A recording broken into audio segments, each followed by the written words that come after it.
Hi friends, ഈ കാണുന്ന റോസാണ് creeper ജാക്കി എന്ന് പറയുന്ന വെറൈറ്റി. ഇത് ഫ്ലവർ ചെയ്യുമ്പോൾ ഒരു കുലയിൽ ഒരുപാട് പൂക്കളുണ്ടാവും. ഇത് വിരിഞ്ഞു തുടങ്ങുമ്പോൾ ലൈറ്റ് യെല്ലോയും പിന്നീട് നല്ല വൈറ്റുമായിട്ട് മാറും. ഇതാണ് ജിമേലിയ എന്ന് പറയുന്ന റോസ് വെറൈറ്റി. നല്ല ഭംഗിയാണ് ഇത് കാണാൻ. ഇത് ഒരു റോസും അതിൻ്റെ ബോർഡറിൽ നല്ല പിങ്ക് കളറും ഷെയ്ഡ് വരുന്ന ഒരു റോസാണ്.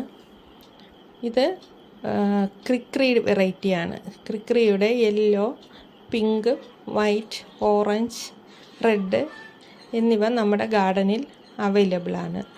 ഇപ്പോൾ വേണ്ട കൂട്ടുകാർ സ്ക്രീനിൽ കാണുന്ന നമ്പറിൽ ഒന്ന് വാട്സപ്പ് ചെയ്താൽ മതി. നമ്മൾ DTDC, speed post, professional courier എന്നിവ വഴി നിങ്ങൾക്ക് പ്ലാന്റ്സ് അയച്ചു തരുന്നതാണ്. ഇതിൻ്റെ ഡീറ്റെയിൽഡ് വീഡിയോ നമ്മുടെ ചാനലിൽ അപ്ലോഡ് ചെയ്തിട്ടുണ്ട്.